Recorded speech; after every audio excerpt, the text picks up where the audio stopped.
From the creators of Relevant Magazine, this is the Relevant Podcast. I keep looking for something, even though I know that it's not there.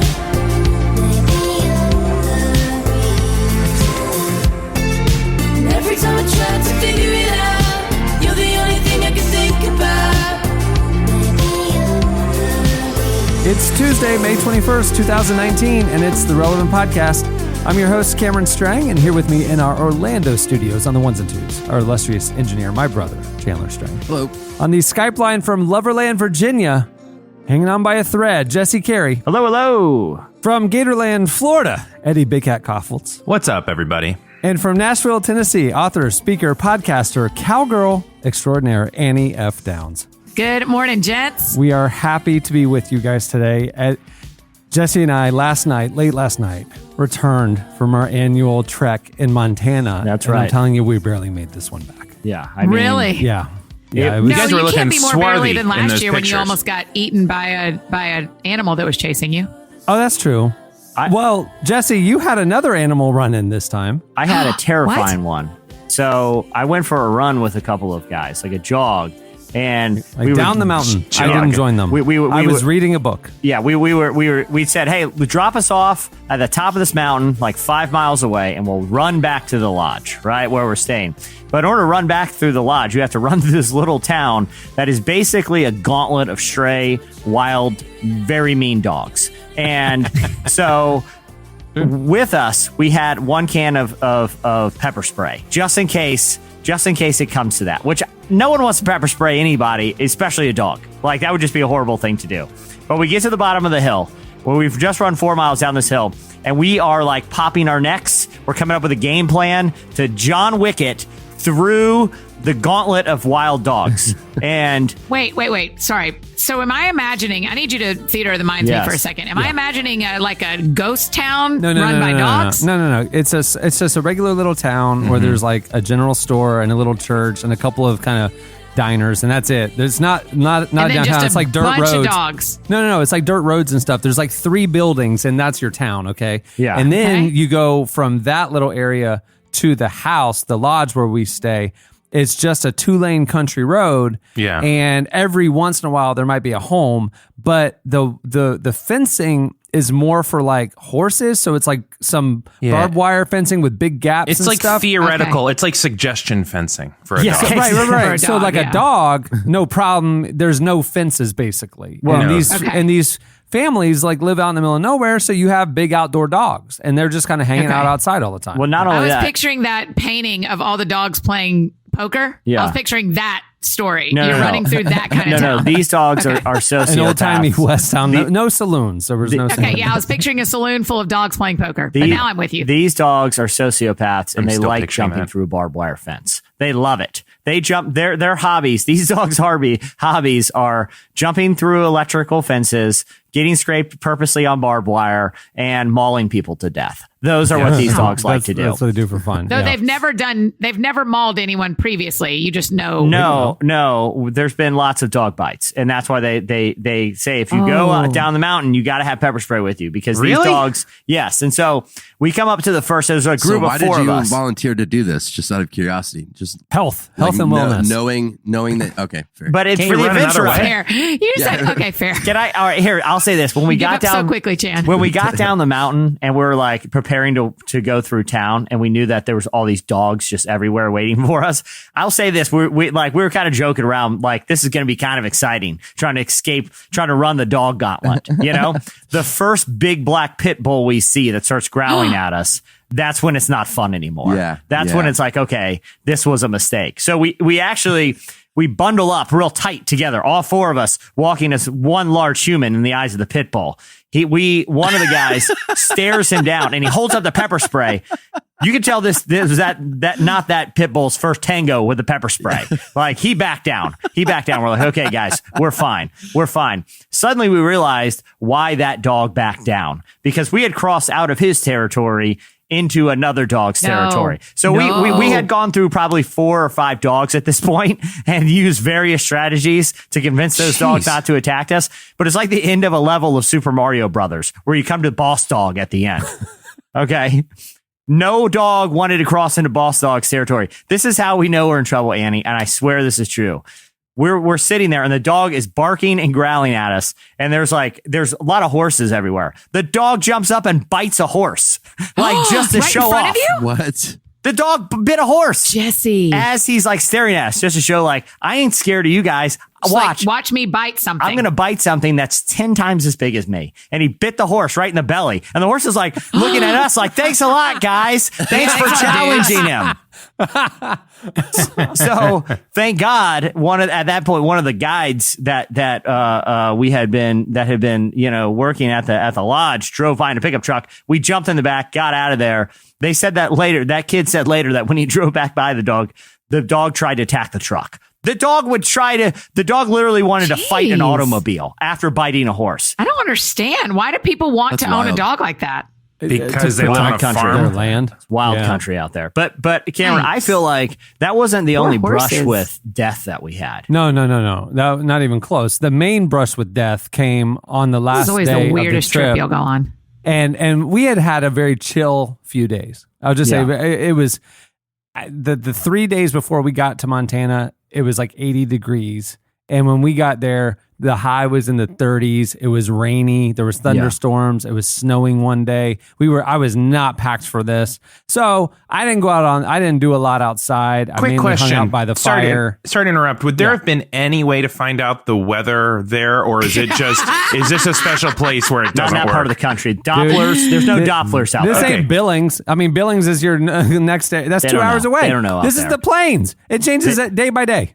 Eddie, you know how they judge how the weather's going to be that's tomorrow? It is. So this is how they judge the weather out there, Eddie. They judge how irritable the dogs are. If the horse gets bit by the dog 3 times that day, it's probably going to be cold tomorrow. They know. Yeah. They go ahead and preemptively start biting horses out there, and you're like, oh, bundle up tomorrow. The dogs are biting horses again. So Anyway, but the last day it got nicer out, and we thought, we need to culminate. It was a great trip, great guys, a lot of connection, a lot of rest. It was just so much fun. But we wanted to culminate. Jess and I wanted to take it up a notch. Yep. And so they had gone the previous year. They had gone and found this kind of shady fireworks place about an hour away. And so I was like, we got to. I brought cash. We've got to go. And so we filled up the truck with some guys, and we drive an hour to go to this fireworks place, which we checked on the internet was open. It was Sunday. It was going to open till 8. He did check on the internet. Yeah, Okay. It was buried beneath a bunch of recent news stories about some nefarious activities that happened there. But it's open. Okay, this is the place for people that don't know. We know for a fact has a dungeon underneath where they make homemade fireworks. We already know that fact, and that's why we drove an hour to there. We arrive at 4:30 and the gates closed. Oh, no. And it has a handwritten sign on it with a phone number. And so Blew off my arm. Come back. the guy who Cameron, drove. can I preface about what that phone number said? It said shed questions, and then it had a phone number because I think they're also running a shed business. Well, yeah, there were now. sheds. They had sheds for sale in the parking lot, and then they had their fireworks stand. And Good sheds, whether you though. want, it said sheds ? Fireworks ? Here's phone number. So we call it, and a guy answered who sounded elderly, and we said we're here, and he goes, "Are you at the gate?" And we said yeah, and he said, "Well, my son must have closed up early," and then you could tell he was kind of thinking, "What do I do?"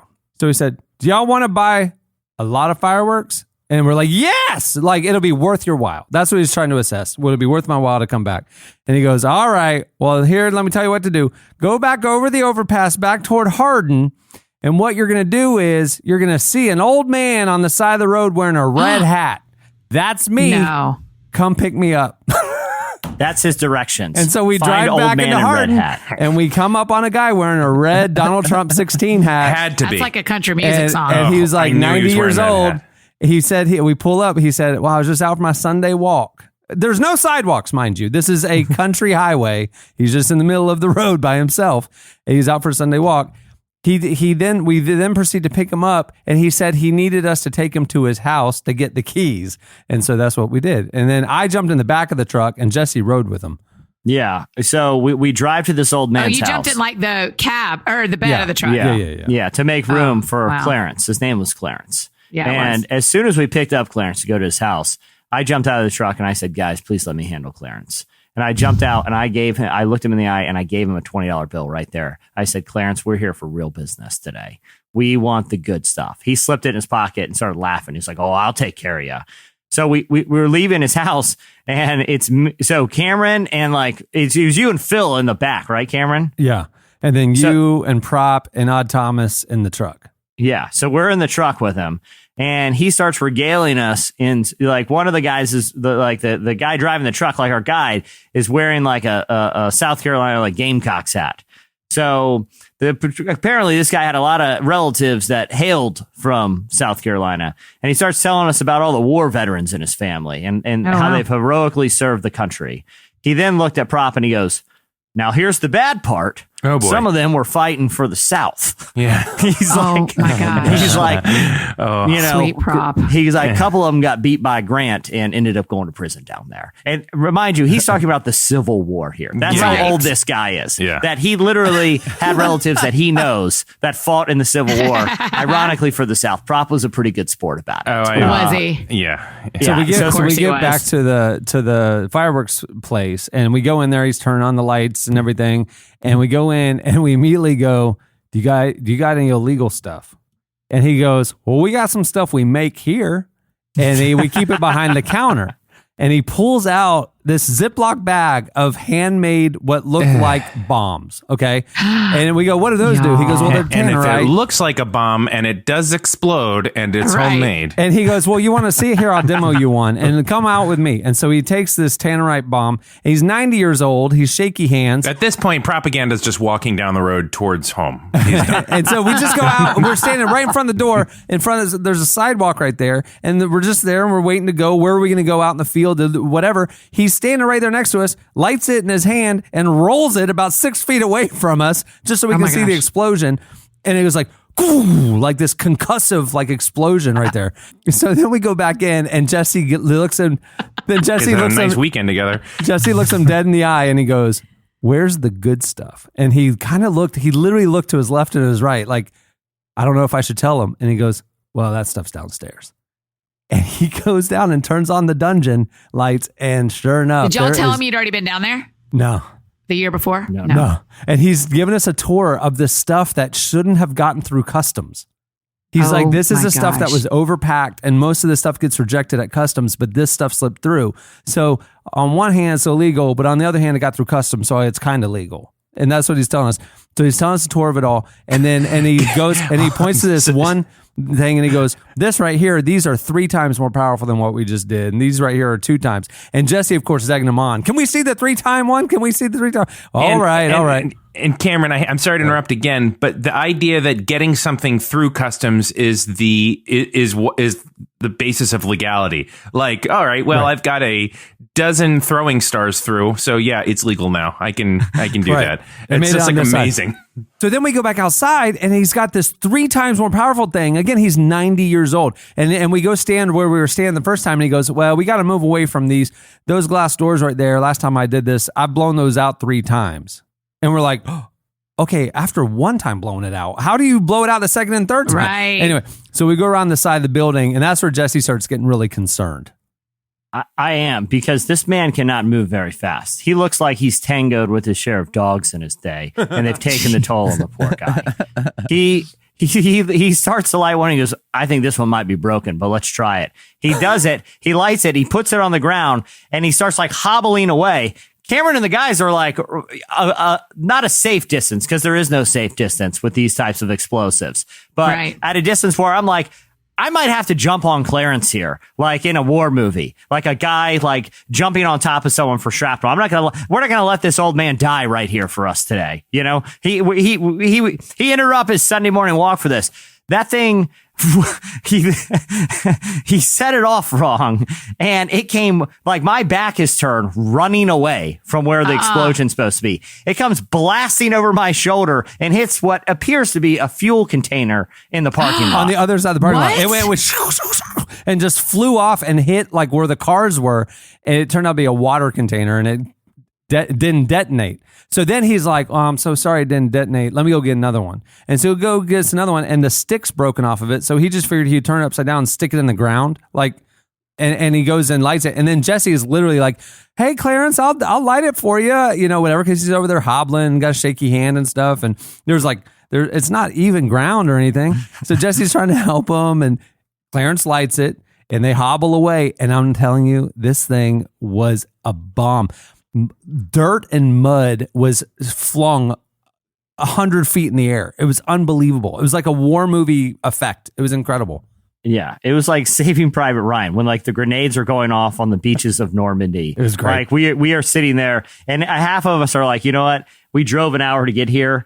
I'm willing to take my chances with walking through the night through dogs to try to avoid getting my hand blown off here. Yeah. But listen, we're not going to be rude to the guy. I slipped him $20. He's doing this to give us a show. And no one came. There was no police, no one. No, I mean, you think about in the normal world, if I set off a bomb in my yard, it would be news. It would be a whole thing. It's just, the dogs don't even stop jumping through the fence. Everything goes on. Old man, whatever his name is setting off a bomb. Clarence. And so then we bought hundreds of dollars of stuff, and he kept going. He was so excited about the sale. He kept finding damaged stuff behind the counter, and he's like, "Hey, you want this?" And I asked him, "Well, what does that do?" He goes, "I don't know. You'll find out." And I was like, "Okay," that kind of stuff. So This sounds like a great idea. It was amazing. So we just had all this fireworks, and we drive back to the lodge, and we just roll up triumphantly, showing everybody the fireworks. And we had a fireworks party that night. Like, it was nuts. Well, sure enough, with one of the big boxes, it's supposed to be like there's a wick or a fuse, and you light the one fuse, and it just, it'll have like 20 different things, and it'll shoot up in the sky, and it's like a whole show by itself in this one box.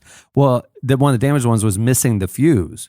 So we were trying to figure out how to get this box lit. Oh, gosh. So we decided to just light a big old fire and then throw the box on top of it, which was a great idea. And those things are just shooting everywhere. I shot a firework off that didn't go up very high and then exploded and shot into the house. It was great. We're running around for our lives. We're jumping through the flames. It was an incredible experience. Yeah, I mean, people are looking at the boxes of clearly, fireworks that have been imported from all over, all over, the list of banned countries. And at one point, someone pulls out a Ziploc bag, someone pulls out the Ziploc bag that has like little sticks of dynamite in it. He goes, what kind are these? He was like, oh, that's the kind they make there. And so he basically gave us fireworks in the same type of transaction I would assume you would do for a drug deal. Just Ziploc bags of like loosely handled, sticks of dynamite and just flecks of gunpowder everywhere. But, wonderful. Clarence knew what he was talking about. Were they pretty? Like when they shot in the sky, were they gorgeous. pretty? It would have been like an Annie F. Downs birthday party type fireworks extravaganza. Yes. It was incredible. Lots of colors. Incredible colors. And lots of different variety, and and it was great. And I bet when out in Montana where there's like not anything else on the horizon, it is just like so extravagant to see them go up. Especially when they're kind of faulty and misfire and shoot off into the house. Yeah, it's really beautiful. I've been chased by a firework before. I've had to dive out of the way of a firework before. Oh, I got chased. I went to light one of the Clarence ones, one of the big ones on a stick, and it's supposed to shoot up in the sky and then explode. One of the Clarence ones. And I put it in some gravel loosely, and as I lit it, it fell back and pointed directly at me, lit. Mm-hmm. And I just started running for my life, screaming back at the house. I'm like running back for everybody, everybody's scattering and stuff because that thing came right for us.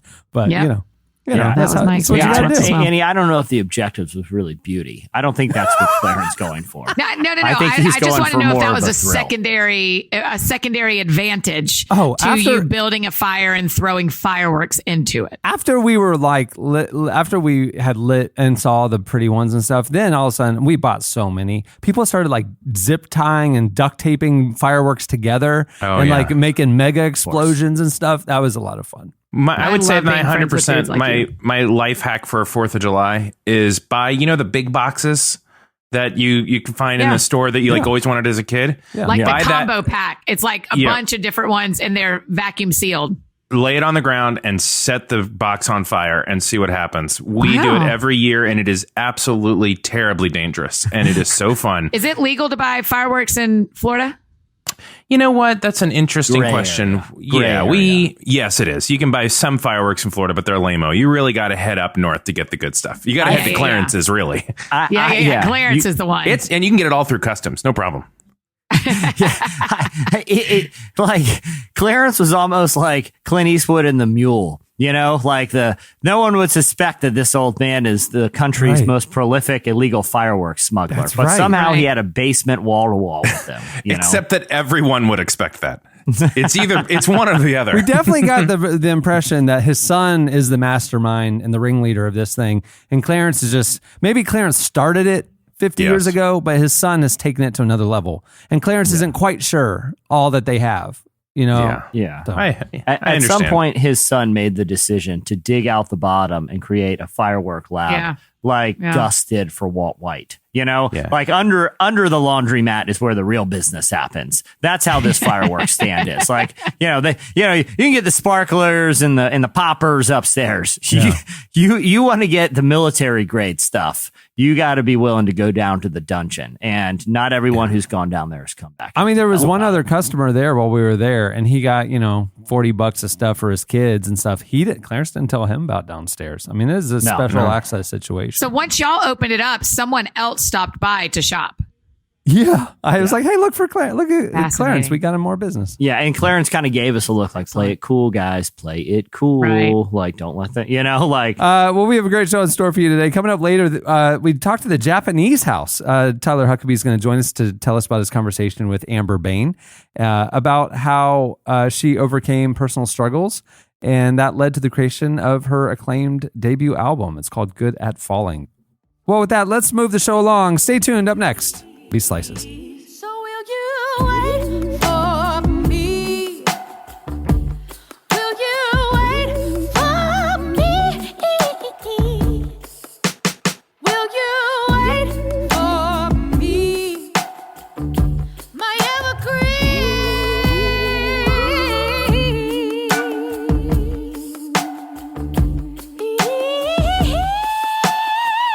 You're listening to Yeba. The song is Evergreen. At the beginning of the podcast, you heard our guest today, the Japanese house, with Maybe You're the Reason.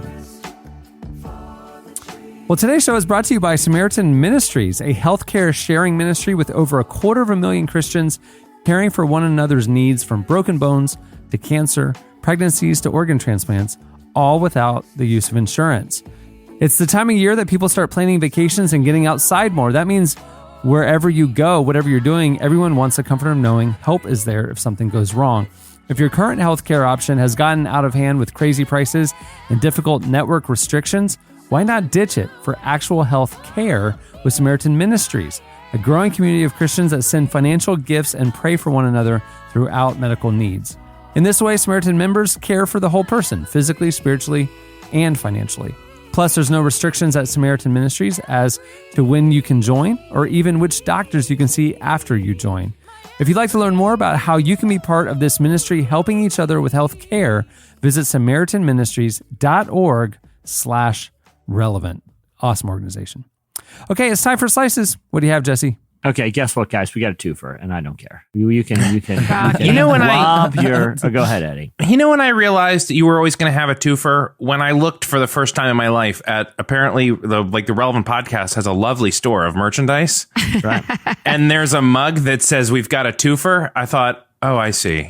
I just put he that up said on it Thursday. so much it's become a mug. Yeah, we've merchandised. My favorite this week was someone on Twitter quoted Jesus saying, "What's the greatest commandment?" And Jesus said, "I've got a twofer." That was good. I'll be quoted by the big man. I don't care. It's true. There's wisdom. There's a method to my madness, because these are equally fascinating items to talk about. Sure. Eddie, I'm going to give you the choice for which one you want me to start with. One about the greatest album cover of all time, or one about a mystery meat contest. Your call. Go mystery meat. I'll start with the mystery meat. So for the second year in a row, Pringles is launching a new competition. And I love the marketing people at Pringles for coming up with this. It's a way to get people talking about Pringles. And, if you're not in the mood for Pringles, but you feel like you have pretty sophisticated taste buds, you could put yourself in the running for $10,000 in cold hard cash. Ooh. So starting this week at Walgreens stores around the country. And by the way, I love that they partnered with Walgreens for this, a pharmacy, a place where conceivably people go after the doctor to get medicine to try to restore their health. That's where Pringles is shoving cans of mystery meat onto the racks. And it is enticing people to not only purchase, but eat for $10,000. So a pharmacy, basically like a doctor adjacent place, will be the host of this contest. You can go to your local Walgreens from now through August, and you can buy a can of mystery flavor Pringles. Now, here's how it works. You buy a can of mystery flavor Pringles, you eat them, and you go to a website and you start making your guesses as to what the Pringles flavor is. Now, it's kind of a blank slate, and it's actually super, super hard. The only hint is there is sort of a hint this year because they let it, go to like some food writers around the country first to kind of let them seed the, get the public talking. And the consensus was meat is involved in the flavor and possibly a cheese. Now, So there's some sort of meat involved in this mystery flavor, but the tough thing is like these are super, super specific, right? So it's not just like, oh, this Pringles tastes like a hot dog. It's not going to be that easy, or a chili dog or whatever. So some of the other flavors they have is sweet chili tango, which I don't even know. Tango doesn't even seem like a flavor. That's a dance move, right? That's a dance move. Yeah. So it's very specific here. Confirmed. Jamaican jerk. Jalapeno bacon. Last year, any guesses? Any guesses to what the $10,000 prize award-winning Pringle mystery flavor was last year? That sparked and a it's nation meat related. Praise. Last year's was not necessarily meat related. Let me say that. Shrimp, prawn chips are good. Eddie. Ooh, no. All I can think of is somebody a couple of years ago sent us ketchup flavored Lay's, and they were magical. But I can't imagine that's what they use. Ketchup, potato chips? Yeah, they're actually good. I've had them too. They sent them to the studio. They were very magical chips. I was thinking about them. Here's a hint towards last year's. There's layers of complexity here. Oh, boy. Oh, Cuban sandwich. Nope. Annie? Oh, I like what you're doing. Layers of complexity. You went Cuban sandwich. I'm going lasagna. Cameron, what do you think last year's mystery flavor was? Enchilada.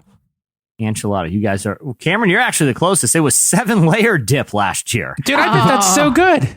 7-layer dip was the mystery meat. Yeah, I mean, somehow they packed 7 layers of flavor into one chip. So you can go to your local... It's proof in those moments that there isn't a real ingredient in that. Like it's some powder that they're like, all right, that tastes like a bean, a little more of that powder, the sour cream powder. There's nothing real in all of it. Like, how is it possible? I have a theory that they just got a bunch of powders from all of these other insane flavors and just jammed them all on one chip and be like, I have no idea what this tastes like, but we'll pick the one that has the best name at the end. And it's all just suggestive. So you read the bag, you're like, okay, 7-layer dip. And then you bite it and you're like, I can taste it. Yeah. I can find that. Give me some of the nacho tater tot powder, some of the jalapeno tango, nacho tater sweet chili surprise. That's so gross. Mashed potatoes and gravy. Let's get all the flavors and just stir them up and make a big stew. So that genius marketing campaign is for one of the two for. Okay, the second is about an interesting trend. So we're kind of coming out of an era of like the Bible movie. We had like Rooney Mara on recently for the Mary Magdalene film. We've had kind of this run of interesting Bible-based films, but the tide is turning a little from movies about, based on Bible characters to movies based on Christian figures. We talked about on one of the Friday shows about how they're making a movie about Jim and Tammy Faye Baker and the rise and fall of Jim and Tammy Faye Baker. I can't wait for Garfield. This. And Jessica Chastain. So now a new biopic about religious figures has been announced. It is in the work, and it's a Really great name, especially when you learn the context. This film will be called Satan is Real. The movie is called Satan is Real. I saw this. Which sounds like one of those weird like horror movies that you just stumble on Netflix, like one of those straight to DVD. So Satan is Real is actually the name of a classic gospel album by the Lovin' Brothers. Now, most people probably haven't heard the Satan is Real by the Lovin' Brothers, but it is the coolest album cover of all time. It depicts a giant, probably 20-foot Satan with a pitchfork standing in a pile of lava with two guys in white, like Colonel Sanders suits with their arms wide open singing. It was released in the 1950s. And so these guys evidently had a pretty colorful past, but were known for their gospel music. So they're going to join Jim and Tammy Faye Baker as another religious figure biopic coming out or in development right now. It's going to star Ethan Hawke. But I wanted to ask you guys, because I think these are great, interesting projects, and I'm gonna seed this one a little. If you had to have a movie about an interesting contemporary religious figure, who would it be and who would it play? Cameron, I think personally the ORU story, the Richard and Oral Roberts rise and fall is made for a Hollywood. Well, they kind of did that with the Carlton Pearson movie last year that Ira Glass was producing. Yeah, I mean, they were a part of it, but it wasn't only about, like, I think one about their father and son relationship, and sort of like, after he handed it off to Richard, and they had like this, even the whole in the 80s when Oral was trapped himself in the tower, saying God told him to raise $8 million before he could come down, that sort of thing. Yeah. There's a lot of crazy stories. What? Yep. Yeah. I've never and it worked. That. Oh, wow. Yeah, right. He at one time during a fundraising campaign locked himself in the prayer tower and said if he didn't raise $8 million by the end of the month, he felt like the Lord was going to call him home. And I've already cast this. Oh, my gracious. Yeah, I've already cast this. Wait, before we judge, did it work? Yeah, it did work. Okay, you guys, I have an announcement to make. Yep. The other interesting part about this, before Richard Roberts took over as like a televangelist, you know what his profession was, Cameron? He was a Vegas lounge singer. Yep. When he was rebelling. Yeah. So you have these parallel stories, and I've already cast it, guys. Okay, you ready for this?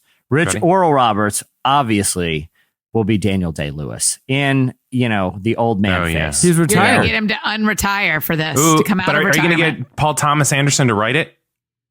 I mean, why not? Yes. You kind of have to. Incredible. That's the only way we can get Daniel Day on board. Yeah. He likes those family generational dramas. There's kind of there will be blood, relationship dynamic there. Okay, here's Richard, guys.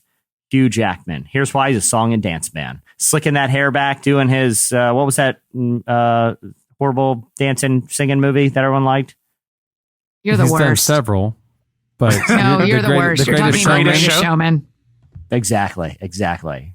Mine, okay, here's one more. Cameron, Heritage USA. Did you ever go there as a kid?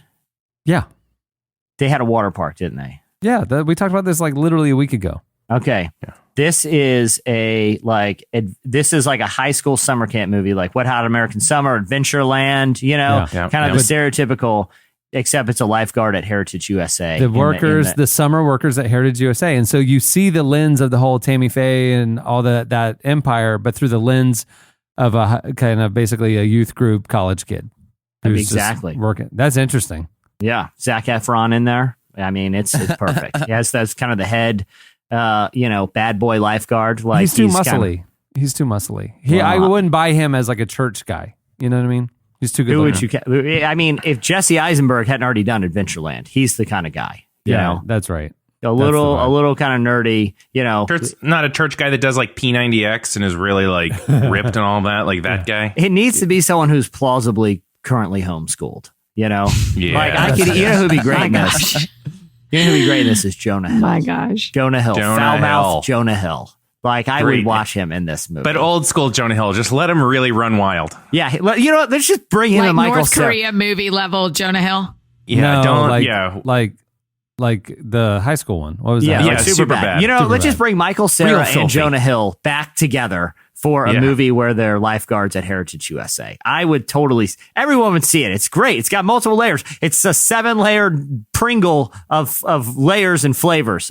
I'm totally in for it. Eddie, what is your idea for this? Well, I think there's one, obviously, the story of DC Talk, which there's something still that we uncovered, and we spent probably 3 years on the show talking about what happened. The fact that they have not officially broken up, but they don't do music, yet they all care about each other. There is a story there that has yet to be uncovered. I don't know who would play it. Obviously, I would probably be asked to play Kevin, personal friend. Though, then the second one is, I would say, the Holy Land Experience.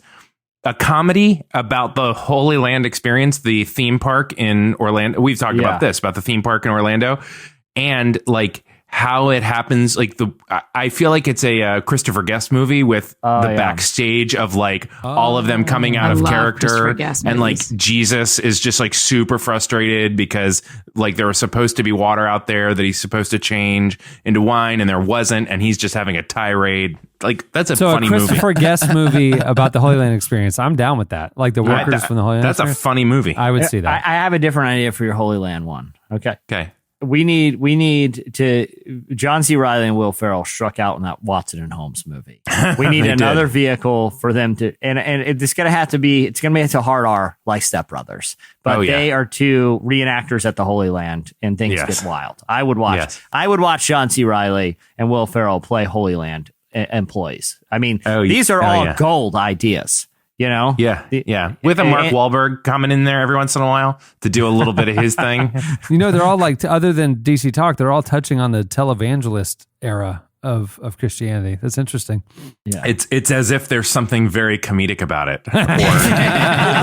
or strange that's to be uncovered. HBO is making that show, The Righteous Gemstones, which stars Danny McBride as the heir apparent to like a televangelism empire. The whole world is ripe for comedy. What has taken so long is the question. Like there hasn't been a great televangelism movie since that. Like it wasn't Steve Martin in one back in the day. The Keeping the Faith. No, maybe. Yeah, but that wasn't just straight up comedy. It wasn't. It was more like the tent revival thing, and it was just a weird mixture. They took all these like religious stereotypes and put it in a blender, and somebody who had never experienced it or seen it for themselves wrote this movie. And it was like 50s, 60s country preacher kind of thing. I guess in a modern setting, but they really need to do like they need to get right into the mid 90s. There needs to be Ford Tauruses driving down the street. Right. You know, like it's got to be a 90s film. 1994 is the prime time of what we're talking about. I love it. Yeah. Dude, that Oral Roberts, though, that's a heck of an idea. Him being, you can see the opening shot of the movie is him in the bell tower. Yeah. Like, just but I could see it being like a serious movie, like not a spoof, not a joke, but like like dramatic and like it humanizes this, controversial figure, and like I could see it being really compelling. Yeah. I also think we should also mention that there are some women that could be in movies because we haven't done that yet. So maybe like a Joyce. Well, Jan Crouch would clearly be in the Holy Land Experience one. Yeah. If we did a Joyce Meyer one, we could do Meryl Streep as Joyce Meyer. Can you imagine? That's a fantastic call. Right? Maybe a little Devil Wears Prada feel. I don't know. But what's the crazy story of Joyce Meyer? Like all these were like crazy people who went away. You know, she got kicked out of a church. I mean, she has an insane story. I will say, to the credit of women, I think there may not just be as many completely horrific females in history as men who have just completely bulldozed over, everything. Yeah. So I'm just saying, it may not have been because we're awful. It may have been because we're get awful. Out of here. I was not saying you were awful. That's what I heard. Annie, I totally see and understand your point. But in the world of televangelists, much less fewer women have humiliated themselves and created a bad name for the church than men have. So we just haven't been given the leadership or the time. Just give us leadership and give us time, and we'll do it too. Well, I have a feeling women would handle it much better than men have. You think? To their credit, I don't think there would be as many horrific comedies coming from it if more women were in positions of leadership and influence as men have butchered over the last 30 years. Ooh, we could do a movie about Amy Grant and how I met her one time. You could do a cameo. Central, But we do it through the lens of Eddie, young Eddie, like aspiring to meet her one day. Yeah. And I don't even know who's going to play me now. I was supposed to be played by John C. Reilly, and now I don't know who could possibly do it now. Kevin Max. Oh, that's a great point, friend. Oh, wow. That's a great idea. You know, Yeah. I got heckled off the stage one time at a Christian cruise on open mic night doing stand up by a woman named Geraldine and her dummy named Ricky. And by I mean dummy, I don't mean a sidekick. I mean she was a ventriloquist. So I would watch the Geraldine and Ricky story. Absolutely. Okay. And I'm pretty. You know, I did back in the day I had a listicle of like the craziest Christian album covers of all time. There were like 4 women with women ventriloquists on there. That was a big genre back in the day. Female ventriloquist gospel albums. And the charming thing about them, is the woman would sing a voice and then the dummy would sing a verse. And impressively, when they perform it live, her lips aren't moving. You know, it is quite the show. Quite the show. Does not translate on vinyl like most people consume them. It just sounded like terrible mousy singing when the dummy was singing. Right. But still an interesting novelty. All right, what do you have, Eddie? I mean, who knows at this point? So the Muppets, Sesame Street. I love that they are, you know, they take their responsibility of educating children very seriously, and they have introduced a new character. And her name is Carly. And Carly is a friend of Elmo's. And Carly, I don't know how to describe her, but she has green fur. I guess I do know how to describe her. Yeah, she's green. Yeah, she has green fur and little spiked yellow hair. And she looks like a Muppet with her little sweet ping pong eyes. What do you mean? You know, all Muppets look the same. She's different color. She looks like a green Muppet. That's a great point. She looks like a Muppet with I don't know how to green describe fur this and one. yellow Imagine hair. like Elmo or literally any other Muppet. But green. That's pretty accurate, actually. It's in a video of Carly, like.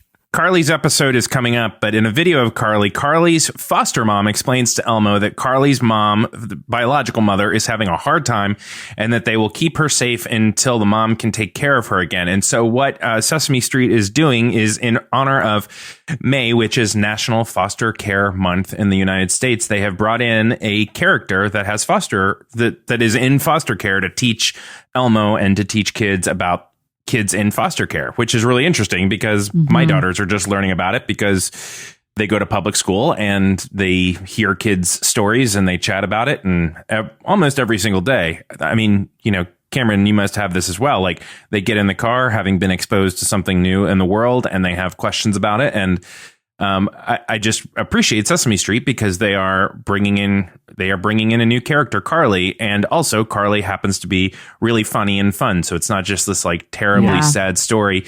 They also did, for what it's worth, in 2011, they brought in a character named Lily, and Lily was homeless, and so they were able to explain homelessness through the character of Lily.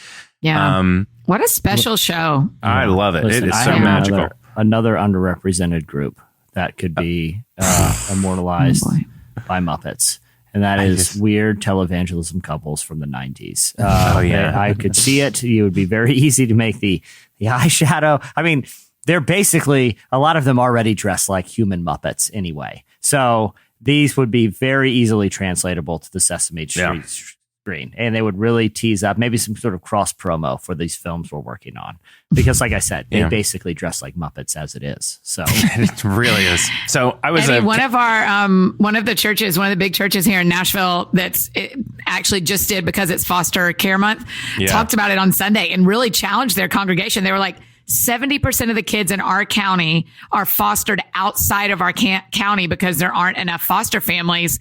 Let's step up and let's be the church and start fostering kids. I mean, like, it was a really cool, it's not my church, but I read about it and I thought, man, that is really, to see the church step in as well and go, yeah, we can do this. This is hard work, but we can do this, and we can help the kids that are our neighbors. Yeah. There are 440,000 kids in the foster care system in the United States. So that is almost 500,000 kids that do not have a place to, that they can call home. And so it is just a really incredible thing that, like, there must be foster parents listening, and they are legit heroes, like the greatest people on earth. And also there's probably people thinking about fostering listening and hear us say yes. Yes, it is an incredible thing. Take care of those kids. All right, what do you have, Annie? Well, let's just keep it light and breezy, and let's talk about engagement rings, you guys. It's springtime. Everybody's falling in love and getting engaged. Yeah. I bring to you a slice that millennials, actually 2/3 of Generation Z and young millennials think an engagement ring should cost less than $2,500. The average engagement ring cost $5,680. No. Wow. Yes. And so the generations coming up behind us, the younger millennials, Generation Z, are all kind of going like, hey, I don't need a ring that costs almost $6,000. Let's go less than half of that. And 4 out of 10 millennial couples are planning on paying for their own wedding. Wow. Yeah, I could see that. That's awesome. Good for them. Yeah, I think so too. The super expensive engagement ring thing has always struck me as interesting because, like, well, one, it's like it's symbolically obviously is very important, but it's also like conspicuous consumption, right? I mean, at the surface level, it's like, hey, this is something that has no utility, right? It doesn't do anything. It's just something I wear to that looks fancy, kind of a status symbol. Yeah, exactly. To symbolize an excellent bond and commitment. But can't you? But my point is, like, it doesn't just symbolize a bond and commitment. It also symbolizes wealth, right? Yes, like, and status. Like, what's the? Oh, sure. Like, can't you symbolize wealth and eternal love with like an $800 ring versus like a $5,000? Like, does it make if anybody thinks a $5,000 ring like somehow equates to more commitment than a $200, $500, $1,000 ring, just does not understand what the real commitment's going to look like. That is such a strong statement to make. Buying a ring, bought rings. Well, if you like a ring and you want a ring and you have money, that's great. But to think that it's at all correlated, like, to the quality of marriage is like not even a possibility. What's your opinion about this trend? I'm very interested. I am the only one here who hasn't participated in buying or receiving an engagement ring. Yes. And so I would say, I agree.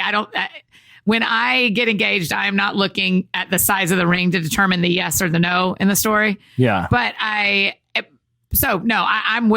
in this exact same camp of like, no, there isn't like a number you need to have spent. There is what's the old saying that's supposed to be 3 months of the guy's salary? What was the Michael Scott thing that he messed up on? Listen, I paid 3 years salary for that.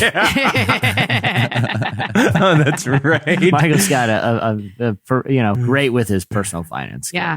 The thing that isn't outlined in this article that I'd be interested to hear y'all's take on is this affected by, or has this stat been affected by people getting married a little bit older than they did 20 years ago?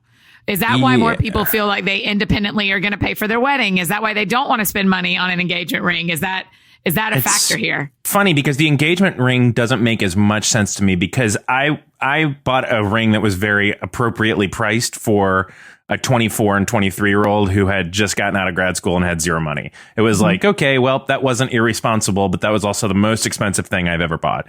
Like, but now I look at it, I'm like, I think I could have maybe done, like, if I was like doing this now, I would have spent more money. But the paying for the wedding thing, so to me, I feel like as you would get older, you would pay more money for the ring. But the getting older thing explains the paying for your own wedding, because it does feel like maybe they're just like they're kind of just fully done with the exchange of money between their parents. Yeah, if you're getting married at 30, it's weird that now mom and dad are paying for your wedding. That's strange. Well, I'll tell you, I'm going to get married after 30, and my parents have always said that they would offer to help pay or whatever, and have saved up.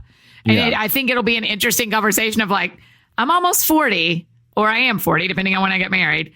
And y'all, this is way past when you thought this was going to be part of what you were going to do. Like, I think it will be a conversation that maybe wouldn't have happened 20 years ago. That being said, having 2 daughters, if they get married, if they decide that's something they want to do, if they ever do get married, I would be proud to be able to support for sure their significant other, even if it's not in traditional ways, like, hey, I'll send you on a My honeymoon. dad would feel the same way. I just feel proud about it, but I don't think they need it. And if they don't want it, I'll gladly swallow my pride and just, be. Yeah, my dad will be very happy to be a part of paying for my wedding. But I do think the trend is probably indicative of, like, you know, like the whole like Arrested Development phenomenon, you know, of you know, to some degree, there are, you know, millennials who aren't moving out of their parents' homes till like later in life. Like, I don't think that's because of like expensive wedding rings, but I think like expectations projected on this generation by previous and Generation Z projected onto them by previous generations. Like, well, here's the expectations. You got to have a wedding that costs thousands of, you know, and you got to buy a ring that costs this, and you got to have this and that and this, or else you're not ready to move on. And it's like, well, some of those just aren't the financial realities anymore. You know, like it's like, you know, a lot of our parents' generation weren't saddled with, you know, 6 figures of student debt. You know, and it wasn't as impractical to purchase a, you know, $5,000 diamond. But if you go back to that marketing campaign, De Beers in the 80s and 90s, that said that you should spend 3 months of your salary on an engagement ring.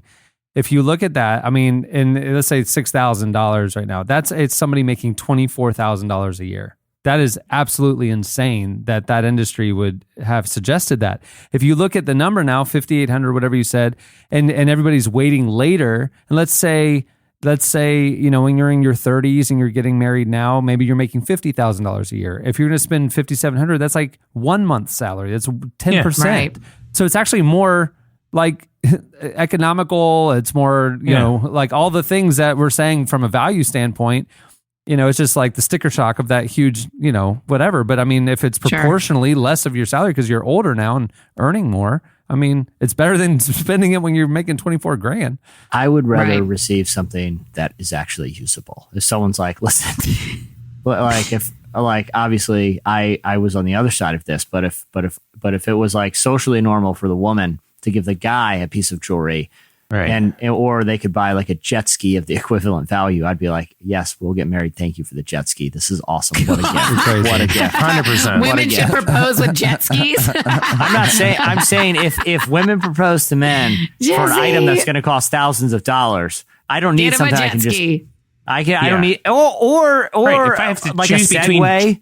Like a Segway. I'm just saying some kind of motorized vehicle that costs jewelry the equivalent. and a cool dune buggy. I choose the dune buggy all day long.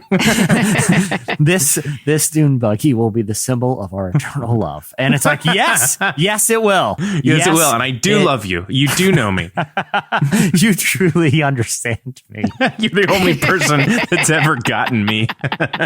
All right, that'll do it for Slices. Stay tuned. Up next, the Japanese house joins us. And the stone walls of harmony all bear witness. Anybody with a word in mind can never forgive the sight of wicked snakes inside a place you thought was dignified. I don't want to live like this, but I don't want to die. Hey, thanks for listening to the show today. If you like the Relevant Podcast, make sure to check out our other podcasts. We have Relevant Daily every weekday. It's about 10 minutes long, and it brings you the stories you need to know at the intersection of faith and culture.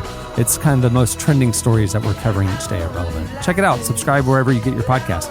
Also, my long-form conversation podcast called Unedited with Cameron Strang is out this week. We have this unbelievable conversation with Joel Houston from Hillsong United. You definitely don't want to miss that. So go check out Unedited and Relevant Daily. Beneath these velvet gloves I hide the shameful crooked ends of a moneylender. 'Cause I still remember. You're listening to Vampire Weekend. The song is Harmony Hall. It's their new single, and it would have made a lot more sense for me to probably play the Japanese house track in that break, but oh well.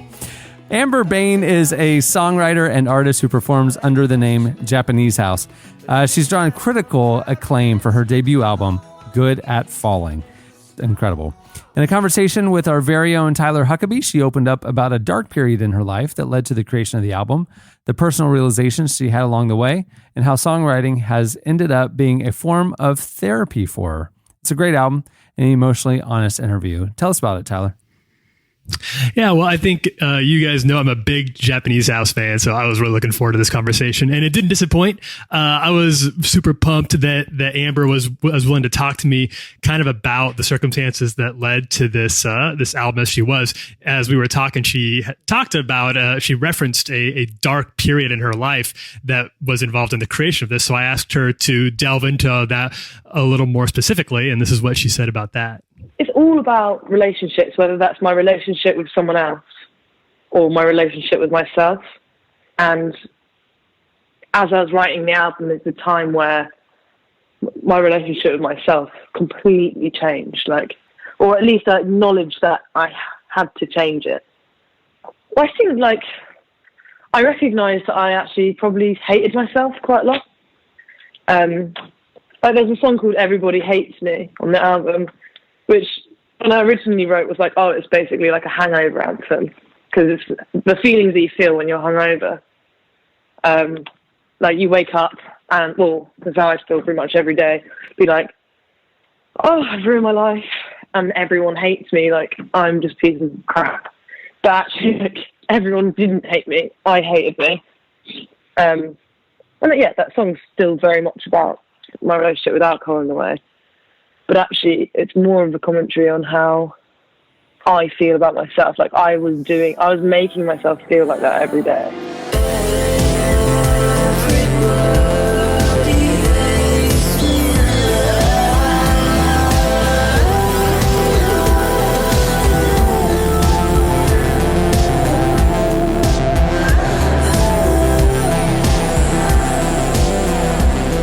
Tyler, that was such a powerful admission from her to not only talk about a struggle with, self-image and self-hatred, but about how it's kind of self-perpetuating because of her relationship with ultimately a substance abuse. That's got to be kind of a difficult conversation to have from your perspective, Tyler.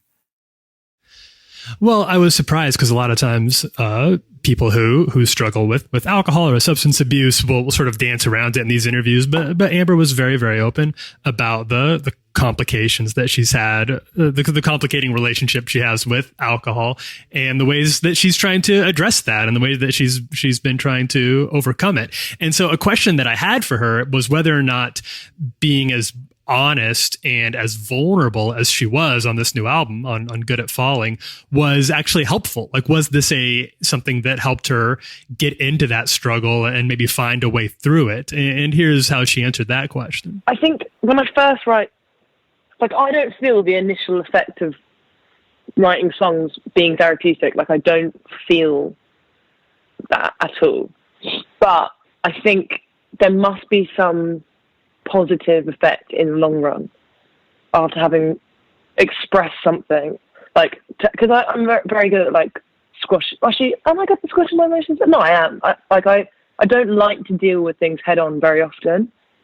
When they're particularly painful, I don't like to confront issues.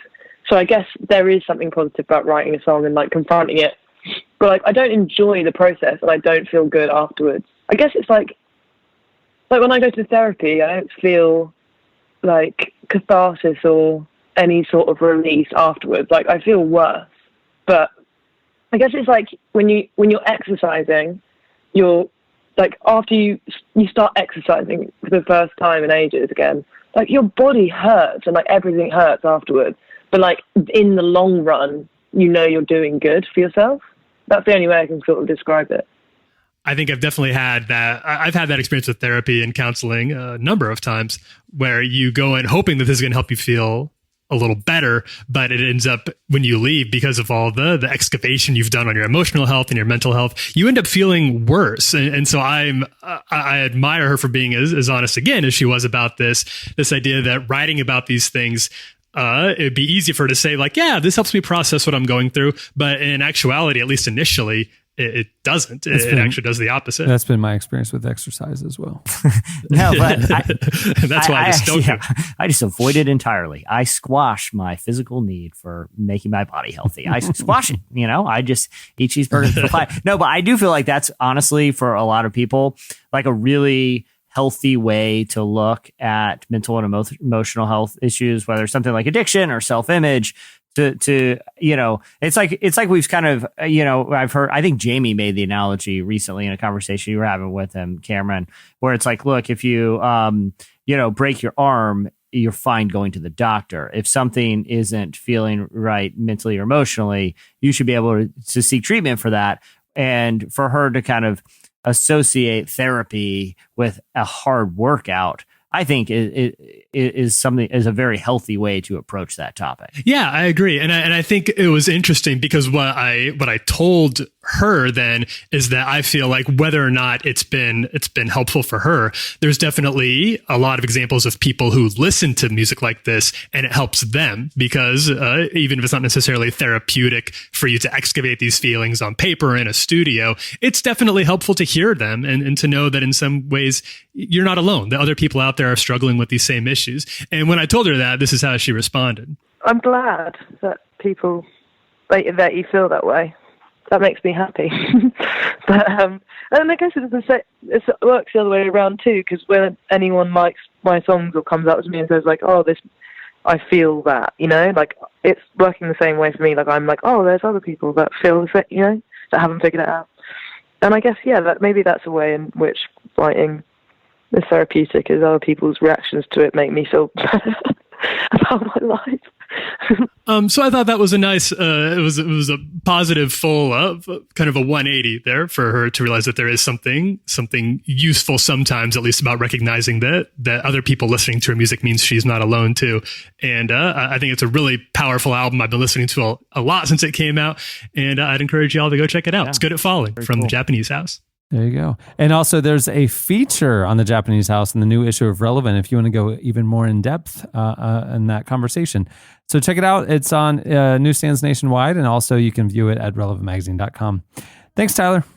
Thanks, man. Thanks, guys. All right, stay tuned. Up next, it's your feedback.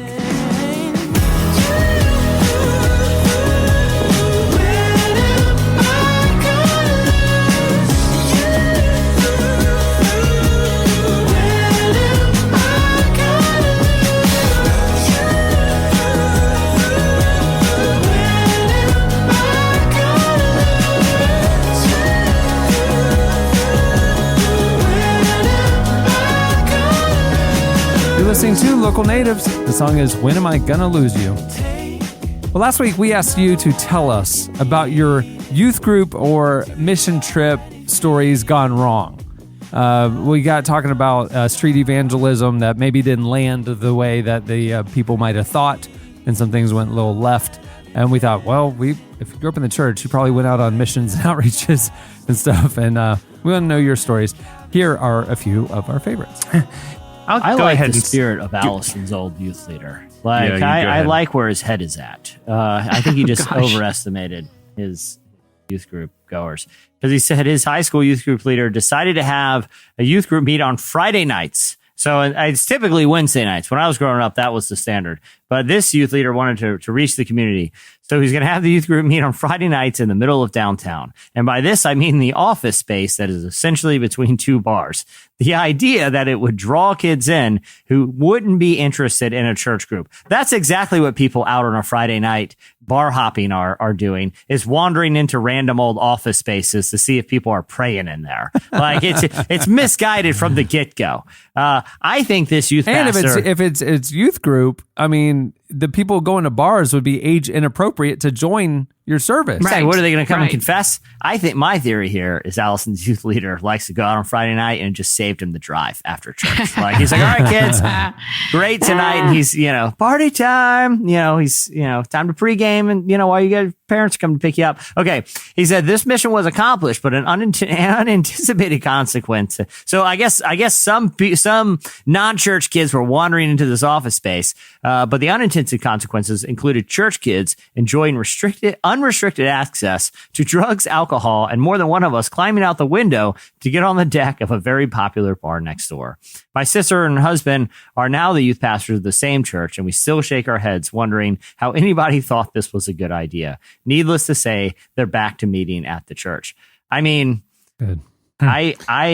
Beautiful. I wish my youth group was that cool. Like that would have been a lot of fun. I would have jumped over rooftops to get to the balcony of establishment next door to get out of, Kim's youth leader sounds like if Jesse was a youth leader. It said, Kim said, our youth leader just sent us to McDonald's instead of doing Sunday school. Amen. Like, at what point did that guy just stop caring? You know? Right. This one's from Emily. This is unbelievable. And I believe, Annie, it speaks to your point from earlier that we tried to make. So, yeah, you read this. How awesome guys are. Oh, no. Stop. Not that Emily. I'm going for another Emily. Oh, I'm going to read the other one. Emily. You go. This Emily says, I was once at a community dinner where a group of short-term missionaries told a Native American community we wouldn't be eating dinner until people accepted Jesus. My Native neighbors sitting around me started snickering and poking their friends saying, raise your hand. What Brutal. a That makes my generous stomach reply. hurt. But I was going to say, Right. it is the very definition of manipulation. You know? Yeah. Like, yeah. Well, I mean, what a terrible, terrible What idea. a terrible thing. Ugh, that's horrible. So the other Emily, who I think really encapsulates a lot, said, I was a missionary that hosted short-term missions. I had white men lead trips, and 5 minutes after, they would show up and say, I know what you need. And I had lived in my community for 3+ years, but this brand new man clearly knew what I needed. And I would just like to say, that's why the movies get made about white guys, not Emily. Yeah. Mansplaining white dude missionaries. Yeah. Yes. Well, yes. hey, Emily, thank you, Yeah. by the way, for your mission work and your careful approach. That doesn't involve a dude just assuming that this community would like to see a mimed presentation of a fist fight between Jesus and the devil, which I feel like that was like 90% of evangelical churches' strategy for winning over people who probably already knew about Jesus was to simply just mime a Matrix fight with one guy in a black t-shirt and one guy with a white t-shirt. And you guys can figure Just out incredible. The details are really immaterial there. All right, that'll do it for your feedback. There's a lot more where that came from. Go check it out. Okay, it's time for this week's editorial question of the week. Well, this one's kind of obvious. Earlier in the show, we got talking about Christian figure biopics, and we want to know who you want to see. Jesse brought a few ideas, but I think there's a lot more that is possible as well. Sadly, there are very many hilarious comedies in there. Hit us up on Twitter at Relevant Podcast, or you can post your longer Christian figure biopic ideas on the podcast episode page at relevantmagazine.com. Well, many thanks to Samaritan Ministries for making the show possible. If you want to learn more about how you can be a part of this ministry helping each other with health care, visit samaritanministries.org/relevant. Also, thanks to the Japanese House for joining us. Their new album, Good at Falling, is out now, and you can follow them on Twitter at Japanese House. Well, on that note, we'll wrap things up. I'm Cameron Strang. I'm Chandler String. I'm Jesse Carey. I'm Eddie Koffoltz. I'm Annie F. Downs. We will see you on Friday. Have a good week, everyone. And I think I'm dying, 'cause this can't be living. Should I be searching for some kind of meaning? Apathy's a funny feeling. Thank you for listening to the Relevant Podcast. If you like what you heard, be sure to leave us a review on iTunes. Check out other shows from the Relevant Podcast Network in the podcast section at relevantmagazine.com. And while you're there, browse exclusive podcast merchandise at our online store. Make sure to subscribe to Relevant Magazine. Info is available at relevantmagazine.com/subscribe. I keep looking for something, even though I know that it's not there.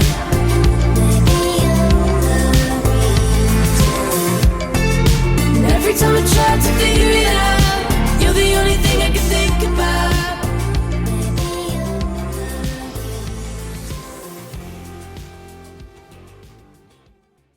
And a dummy named Ricky. And by I mean dummy, I don't mean a sidekick. I mean she was a ventriloquist. Relevant Podcast Network.